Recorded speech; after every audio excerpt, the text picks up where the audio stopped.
स्वागत है। और ये आज की जो पीसी है, ये एक का प्रतिनिधिमंडल जिसने अभी रिसेंटली यहाँ पे विजिट की थी, उसके बाद में कुछ कागज दिए थे, तो मैं डीएम सर से अनुरोध करता हूँ कि उसके बारे में थोड़ा ब्रीफ करने का कष्ट करें। वर्तमान में जो विवादित धर्म स्थान है उसके सामने सत्यव्रत पुलिस चौकी का निर्माण हो रहा है। उस पुलिस चौकी के विषय में एक हमें उर्दू के अंदर डॉक्यूमेंट मिला था। इस डॉक्यूमेंट का अनुवाद भी उन्होंने दिया था। ये हमारे पास एक अनुवाद है पूरा, जो इसके अंदर कुल 20 बिंदु दिए हुए हैं और उन 20 बिंदुओं में लिखा हुआ है कि ये चारों ओर उत्तर दक्षिण पूर्व पश्चिम की चौहद्दी या बाउंड्री है और इनके बीच की संपत्ति वक्फ है।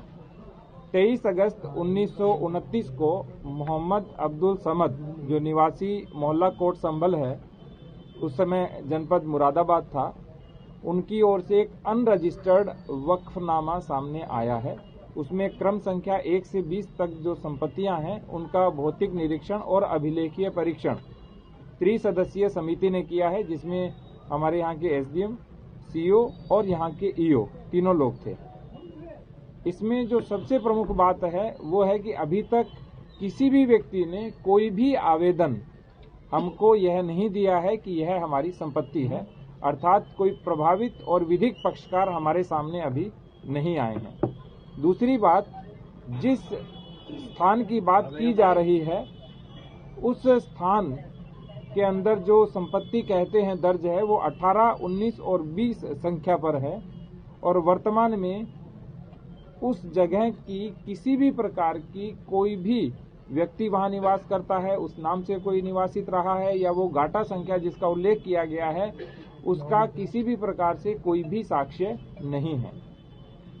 तीसरी बात, यहाँ कुछ जो क्रम संख्याएं मैं आपको दिखाऊंगा, हमने इस तरह से चौहद्दियों का निर्माण कराया, जो परीक्षण किया हमारी पूरी टीम ने। उन्होंने देखा कि जो क्रम संख्या 9 के ऊपर एक अंकित चौहद्दी है, तो ग्राम बिछोली तथा शेर खां सराय दोनों के बीच की दूरी 4 किलोमीटर है और बीच की 4 किलोमीटर की पूरी भूमि उसके अंदर वक्फ के रूप में लिखी हुई है, जो अनरजिस्टर्ड, बिना आवेदनकर्ता और बिना किसी स्वामी के है। दूसरा, कोई भी भूमि जब वक्फ की जाती है तो उसमें स्वामित्व का उल्लेख अवश्य होता है।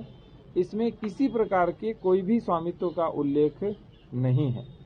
तीसरी बात, वर्तमान जो भूमि है वहां पर कोई मकान स्थायी अस्तित्व में नहीं है। किसी प्रकार के जो नाम दिए गए हैं उस प्रकार के नाम भी वर्तमान में अस्तित्व में नहीं है।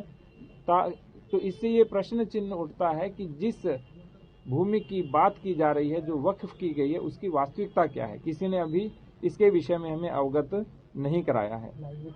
उस वक्फनामे को देखें तो जनपद संभल की हजारों बीघा भूमि का बैनामा कर दिया गया है, जबकि मोहम्मद अब्दुल समद की अपनी संपत्ति का उसमें कोई उल्लेख नहीं है। उस वक्फनामे में यह भी लिखा हुआ है कि अपनी संपत्तियां मदरसे के निर्माण हेतु दे रहा हूं। तो क्या कोई व्यक्ति हजारों बीघा भूमि मदरसे के निर्माण हेतु दे रहे हैं? तो 1 से लेकर के 20 तक की संपत्ति में कहाँ मदरसा बनना है, कौन सा मदरसा बना है और किस तरह से उस मदरसे का निर्माण होगा, उसका कोई उल्लेख नहीं है।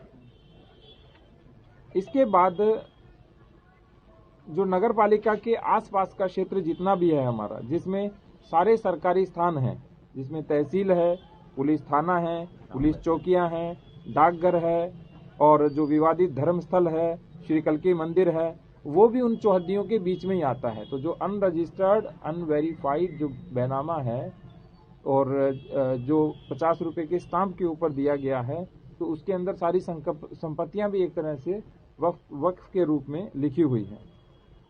मान लीजिए कि किसी ने वक्फ किया भी होगा, मान लेते हैं, हालांकि वो अनरजिस्टर्ड है, कोई प्रमाणित नहीं है, तो भी जो वक्फ अधिनियम है 1995, उसकी धारा 56 कहती है कि कोई भी वक्फ संपत्ति का विक्रय नहीं हो सकता है। तो अभी यह भी संज्ञान में आया है कि इस के आधार पे कोई हमारे यहाँ कोई रजिस्ट्री नहीं हुई, लेकिन मौखिक रूप से और एग्रीमेंट के आधार पे खूब सारी संपत्तियों का क्रय विक्रय भी हो रहा है। तो जो कमेटी की रिपोर्ट है एसडीएम, सीओ और ईओ की, उन्होंने प्रथम दृष्टया संपत्ति क्रमांक संख्या 1 से 20 तक की सारी जो चौहद्दियां हैं, उन्होंने बताया है कि ये फर्जी प्रतीत होती हैं और जो संलग्न वक्फनामा है उसके दस्तावेज भी फर्जी प्रतीत होते हैं। और सबसे बड़ी बात, इसके संबंध में आगे की कार्रवाई कप्तान साहब के माध्यम से हम करेंगे और जो भी विधिक कार्रवाई और वैधानिक कार्रवाई होगी वो की जाएगी। कप्तान साहब, कागजात हैं उनका परिशीलन करने पे तो ये पाया जाता है कि जिस कोतवाली में आप बैठे हैं ये भी जो 1905 या 1906 में बनी है, ये भी एक वक्फ प्रॉपर्टी है।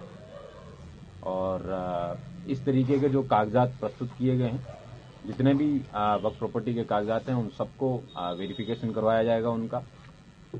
जिसमें सेक्शन 56 है वक्फ एक्ट 1995 का, उसका जो वायलेशन हुआ है उन सबका भी वेरिफिकेशन कराया जाएगा। और जहां जहां पे इसके वायलेशन को पाया जाएगा और फर्जीवाड़े करके, डॉक्यूमेंट करके, एग्रीमेंट करके जो एक्सचेकर को भी जो लॉस हो रहा है, ये बेनामे कराए जा रहे हैं, जिसका कोई लीगल सेंटिटी बेनामे के तौर पे, जो सेल डीड के तौर पे होना चाहिए वो नहीं है, उन सब में भी कार्रवाई की जाएगी। और इस पर्टिकुलर केस में जो रिपोर्ट एसडीएम, सीओ और ईओ ने दी है, उसके आधार पे एक अभियोग पंजीकृत किया जाएगा और आगे की विधिक कार्रवाई सुनिश्चित की जाएगी।